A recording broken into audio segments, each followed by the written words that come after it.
Est-ce qu'un jour mon peuple s'en sortira avec tant de richesse et d'abondance? Nous sommes toujours là, battant des bras. Africain, je me demande souvent si cette manne est une malédiction. Avec tant de richesse et d'abondance, nous sommes toujours là, battant des bras. Oh, oh, oh, oh, oh. Il y a quelque chose qui ne va pas. De nos jours, le monde est perçu comme un village planétaire avec la mondialisation. Comment prendre en main sa destinée? Nous en parlons ce soir avec Monsieur Raoul Johnson. Monsieur Johnson, bonsoir.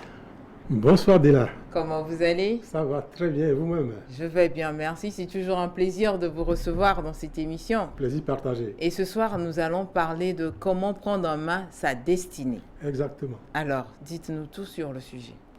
Bien, comme vous le savez, aujourd'hui avec les réseaux sociaux, nous voyons que l'homme noir est toujours aussi dévalorisé, aussi méprisé, aussi maltraité dans le monde. Nous avons entendu aujourd'hui à la radio ce qui se passe à la frontière des États-Unis avec les Haïtiens. Il nous revient également que nos jeunes sont prêts à tous les sacrifices pour traverser la Méditerranée. C'est ça. Au prix de leur vie. Et ils sont prêts à sacrifier cette vie. Donc il est important que les Africains du 21e siècle que nous sommes réfléchissions profondément sur la question. Ah oui. Et par chance, nous sommes à l'ère des lois universelles, à l'ère de la connaissance. C'est ça. Donc nous devons nous approprier ces connaissances. D'accord. Alors, comment l'homme peut s'organiser pour atteindre ses objectifs? L'homme peut s'organiser pour atteindre ses objectifs parce qu'aujourd'hui, nous savons que l'ultime ressource qui permet de s'en sortir, qui permet de tout réaliser, c'est la connaissance. D'accord. Dès lors que vous avez la connaissance pour régler les problèmes, pour créer des biens et services, pour créer des technologies, Vous avez tout en main. vous avez tout en main. Malheureusement, il faut des efforts importants pour acquérir cette connaissance, pour la métaboliser et pour pouvoir s'en servir véritablement pour quelque chose de bien. Quelle est la démarche à suivre? Je vais peut-être raconter une petite anecdote Ok. que j'ai également vue sur les réseaux sociaux. Un monsieur raconte que quand il a fait une petite excursion dans un parc, quand il voit l'éléphant, il se dit, mais Seigneur, tu as donné à l'éléphant une forme, un poids qui s'impose, qu'il impose aux autres animaux. Il voit le lion rugit. Il se dit, mais Seigneur, tu as donné au lion, mais des crocs, des dents, capables de dérouter n'importe quel animal. Il a vu l'aigle, il se dit, mais c'est formidable. L'aigle est capable de voler très haut dans le ciel. Et il se dit, mais Seigneur, qu'est-ce que tu m'as donné moi? Je suis si vulnérable, si fragile. Et le Seigneur lui répond, mon cher fils, je t'ai donné un outil qui est plus puissant que tout ce que tu viens de citer. Lequel? Le cerveau. Avec ton cerveau, tu es capable d'apprivoiser, de domestiquer, de dompter tous ces animaux. C'est ça. Mais je t'en prie, tu passes le temps à me prier. Seigneur, donne-moi de l'argent. Seigneur, donne-moi une voiture. Seigneur, donne-moi une moto. Si tu fais l'effort de chercher dans ton outil, dans ta boîte à outils, comment créer ces outils, voiture, argent, ordinateur, avion, tu y arriveras. Donc, voyez-vous, j'ai réfléchi sur cette pensée et j'ai créé une méthode. D'accord. Laquelle? Une méthode que j'appelle la méthode SVP-RPDCA. Qu'est-ce à dire? Bien évidemment, ce qui donne à l'homme toute sa puissance, c'est l'outil dont il dispose. SVP-PDCPA veut dire savoir, comme nous l'avons vu, Le savoir est fondamental dans la vie de l'homme. Oui. Mais le savoir ne suffit pas. Pas du tout. Le vouloir est fondamental dans la vie de l'homme parce que vous pouvez vouloir une chose et son contraire. Ou vous pouvez vouloir une chose, dès que vous rencontrez de premières difficultés, vous abandonnez. Donc une volonté engageante. Pouvoir. Et le pouvoir, c'est les ressources, je dirais, intérieures. Les ressources extérieures sont nécessaires. Mais la vie de l'homme se déroule profondément dans sa mémoire, dans son mental. Dès lors que vous découvrez les ressources qui existent dans votre univers imaginaire, dans votre monde spirituel, vous prenez véritablement la route du développement. Okay. Et prendre cette route du développement nous emmène à RPDCA, qui est, vous avez la latitude de faire tous les rêves que vous voulez. Dès lors que vous avez fait le rêve, vous devez planifier ce rêve, parce que tout se prépare. Tout ce qui est fait de façon précipitée, de façon improvisée, conduit à l'échec. Ok. Donc, dès lors que vous préparez votre feuille de route, les valeurs qu'il faut acquérir, les connaissances qu'il faut avoir, les actions qu'il faut mener, et bien évidemment les ressources qui doivent les accompagner, le R, rêver, le P, planifier, le D, dérouler, le C, contrôler, et le A, améliorer de façon continue. Ok. Donc, SVP-RPDCA, savoir, vouloir, pouvoir, rêver, planifier, dérouler, contrôler, améliorer. Voilà la méthode de M. Johnson qui nous propose pour bien prendre en main notre destinée. Exactement. Alors, le savoir. Nous l'avons vu dans d'autres émissions. Le point de départ d'un véritable développement, d'un véritable succès, d'un véritable progrès, d'une véritable richesse, c'est se connaître soi-même. Comme on l'a vu, l'homme est esprit et corps. Les religions ont défini l'homme d'une certaine façon. Attention, ce que nous disons aujourd'hui ne contredit en rien les définitions qu'ont données les religions. C'est ça. Mais la science, plus spécifiquement les neurosciences, en donnent une explication modélisée, explication sur laquelle nous pouvons nous appuyer. Quelle est cette définition? La science, les neurosciences nous disent que l'homme peut être vu comme un acteur et un poste de travail. Donc, un acteur et un poste de travail. Ce portable est un poste de travail pour moi. Okay. Et ce que disent les neurosciences, c'est que notre cerveau peut être vu comme une boîte à outils. Okay. Exactement comme ce portable est une boîte à outils. Ouais, en rentrant dans ma boîte à outils numérique, comme je peux rentrer dans mon cerveau, je découvre des applications de toutes sortes. Des applications de traitement de tests, des applications de calcul, des applications, des galeries où tout je ce stocke que vous installez tout dessus. ce que j'installe là-dessus, ici même. C'est ça. Et je découvre des mémoires dans lesquelles j'enregistre mes contacts, j'enregistre mes connaissances, j'enregistre les règles qui m'accompagnent dans ma vie, mes expertises, et bien évidemment, des applications qui me permettent aussi de me connecter à d'autres personnes, de me connecter à des univers. Toutes les applications que j'ai dans mon portable, je peux les avoir dans mon cerveau. Et quand je fais une introspection, je suis capable de revisiter toutes ces applications. Bien évidemment, j'en oublie un certain nombre parce que l'enregistrement se fait automatiquement. Par conséquent, tout ce que cet ordinateur portable peut faire, mon cerveau également peut Sa Majesté le cerveau peut également les faire. Mais ce qui est extraordinaire dans cette histoire, c'est que l'homme est un être profondément social. C'est-à-dire que notre boîte à outils limitée à lui-même a une puissance réduite. Mais dès lors qu'il se met en réseau avec les membres de sa famille, en réseau avec les membres, les citoyens de sa communauté.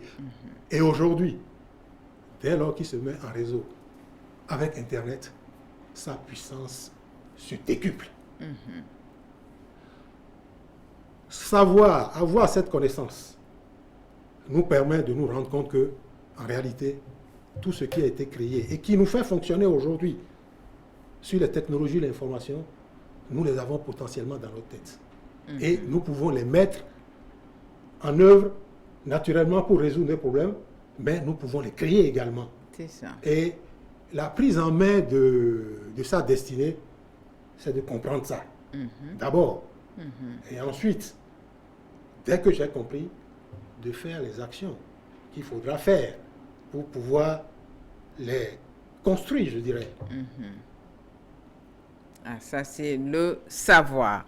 Maintenant, le vouloir, c'est cette volonté que nous devons mettre en œuvre sûrement pour arriver à nos fins. Exactement. Comme vous le savez, l'être humain est un être de besoin.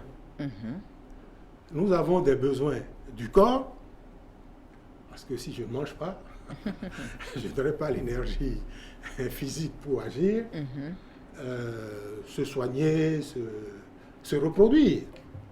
Se reproduire est nécessaire également quand on atteint un certain âge. C'est ça. Mais là, c'est des besoins inférieurs. Aujourd'hui, nous savons que le cerveau n'a pas forcément besoin de ces besoins inférieurs ou ne se limite pas à ça. Le cerveau a besoin de connaissances. Le cerveau a besoin de données et de règles, de foi et de science, de principes et de lois. Parce que sans connaissance et sans croyance profonde, l'homme navigue dans le monde imaginaire comme un aveugle, comme un sourd, comme un muet. Mais dès lors qu'il fait l'option d'acquérir les connaissances qui ouvrent les yeux dans le monde imaginaire, à ce moment-là, il commence à véritablement se rendre compte qu'il peut prendre sa destinée en main. Aujourd'hui, sachant que, je dirais, derrière ce téléphone, il y a 1 milliard de personnes qui sont connectées, que je peux joindre, mais je me rends compte que si j'ai des propositions intéressantes à leur faire, mais ma vie va se transformer profondément du jour au lendemain. Donc le vouloir, c'est faire le pari sur la configuration, l'alimentation, le paramétrage de notre boîte à outils. Qui est le cerveau. Qui est le cerveau, afin de réaliser tout ce que nous voulons. D'accord. Et le pouvoir alors? Le pouvoir est important. Important parce que le pouvoir appelle les ressources intérieures dont nous disposons. On a l'habitude de dire que on ne naît pas homme. On le devient. C'est ça. On le devient parce que un enfant, à sa naissance, il a une boîte à outils, il a un cerveau préconfiguré, qui est auto-centré sur lui. Ses parents, sa famille, doivent commencer à lui enseigner les règles, les principes de la société pour qu'il puisse commencer à se mouvoir. Et bien évidemment, c'est la première étape de l'évolution. La deuxième étape, les lois et principes de l'enfance ne sont pas forcément ceux de l'adolescence. À l'adolescence, on commence à se faire des amis, on commence à vouloir s'autonomiser. Il faudra qu'on lui enseigne les valeurs morales, les normes de la société dans laquelle on vit. Et bien évidemment, l'éducation scolaire et la religion l'enseignent de façon profonde, parce que à partir de l'adolescence, ce n'est plus le bâton physique qui doit éduquer l'enfant. Non, non. Il faut que dès lors qu'il fait des bêtises, lui-même se dise, ah ça, c'est une bêtise. Ah, c'est une bêtise. Et bon, si mon père sait, mais pas que mon père, pas que ma mère, mais il y a le grand autre qui a les yeux sur moi, il ne faut pas que lui non plus sache. Dès lors qu'il commence à prendre conscience de ça, prise de conscience. il y a une prise de conscience, il commence véritablement à être plus moral. Et être moral, ça veut dire quoi? Être moral, ça veut dire développer les connexions un peu plus étendues. Parce que dans son périmètre de connaissances, il commence à voir les gens qui l'entourent comme des amis, comme des gens qui peuvent lui apporter quelque chose, comme des gens sur lesquels il peut compter et qui peuvent compter sur lui. C'est ça. Donc, ces connaissances, son ordinateur portatif se remplit et est capable de lui permettre de s'autonomiser. La troisième étape du processus du pouvoir, c'est l'âge adulte. Ok. À l'âge adulte, l'homme devient professionnel. Il doit travailler, il doit apporter sa contribution dans la société et il doit le faire en tenant compte des lois qui permettent à la société de bien fonctionner. Et quand on dit les lois qui permettent à la société de bien fonctionner, c'est des lois de justice, c'est des lois de coopération, des lois d'expertise, des lois de compétences qui permettent véritablement de se dire les problèmes auxquels nous sommes confrontés sont certes des problèmes, mais on peut les surmonter. On peut les surmonter avec les recherches qu'on peut faire, les connaissances qu'on peut acquérir, comment dirais-je, la foi qu'on peut développer, la conviction qu'on peut avoir, les expériences qu'on a eu à mener,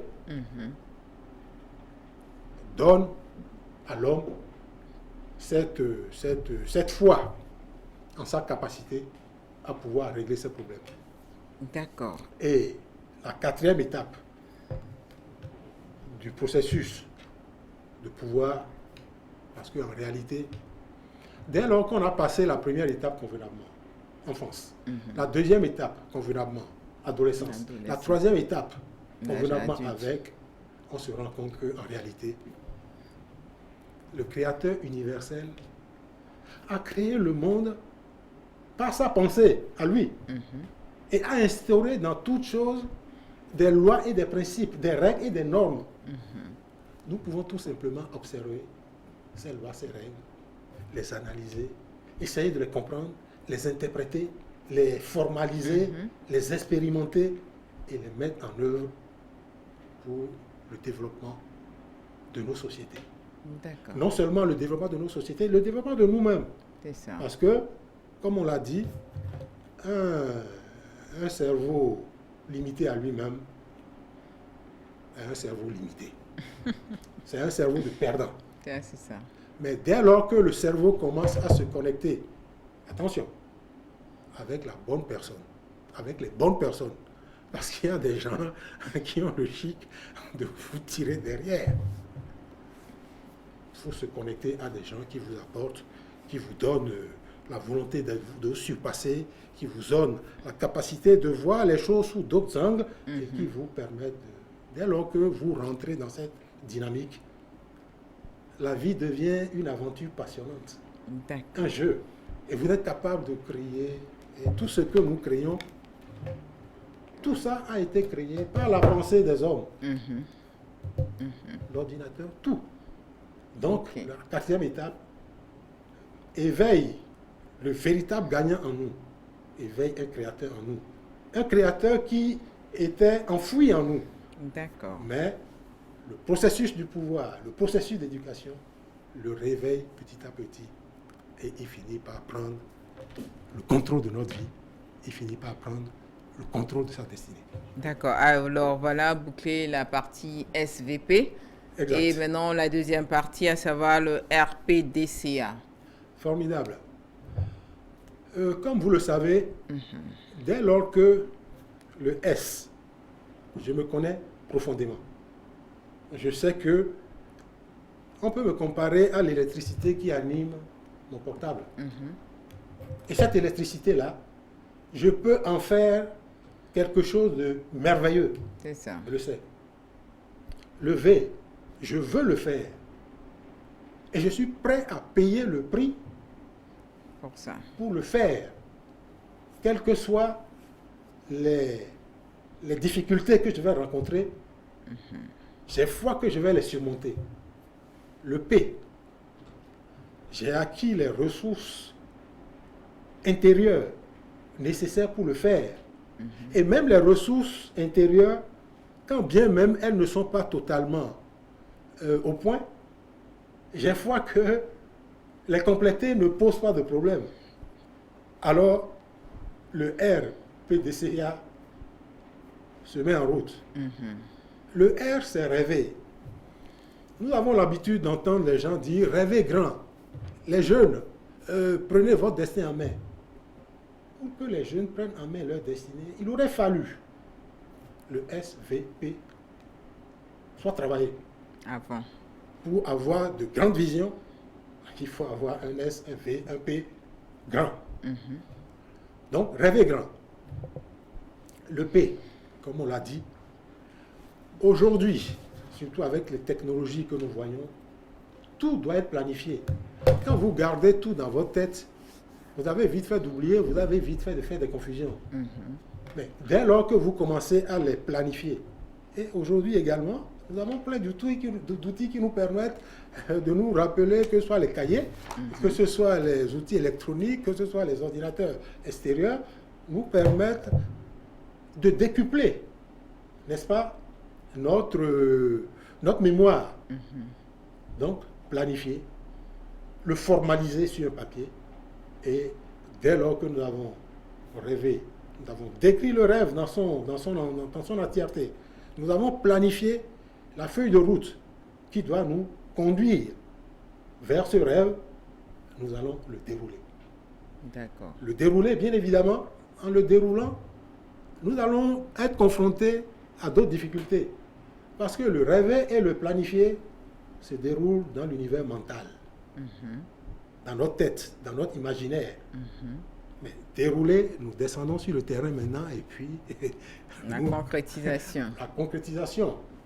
Et bien évidemment, au fur et à mesure que nous déroulons, les difficultés qui se posent, nous allons les contrôler.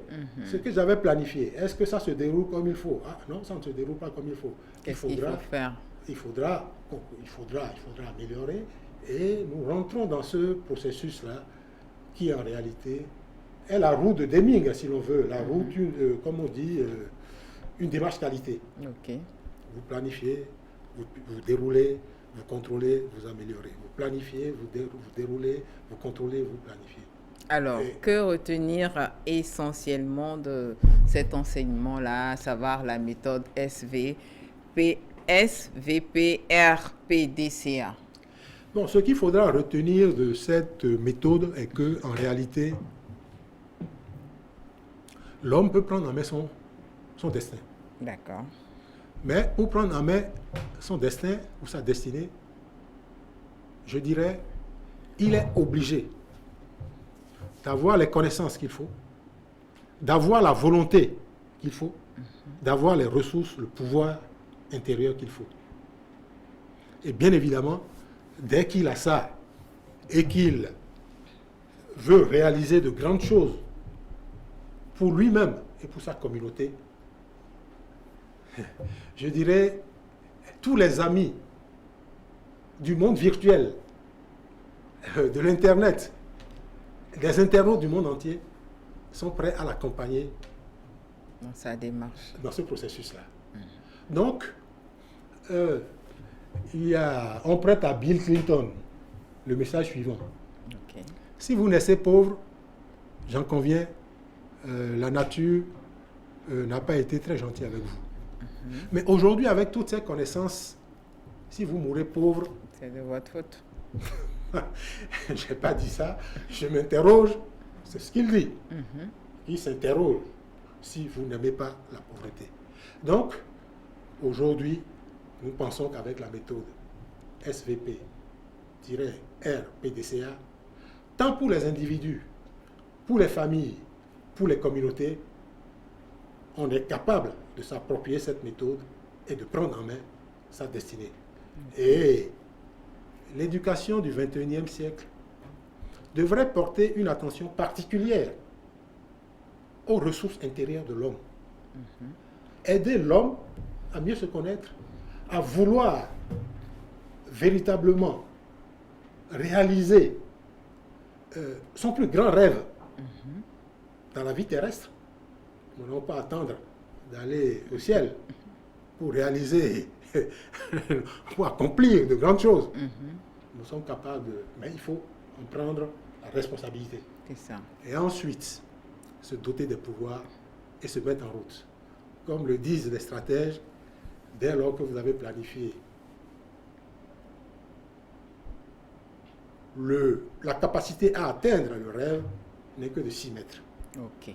Je ne dis pas 6 mètres en mesure, mais 6 mètres. Et dès lors qu'on s'y met, eh ben, on avance et on est surpris un beau jour Des résultats.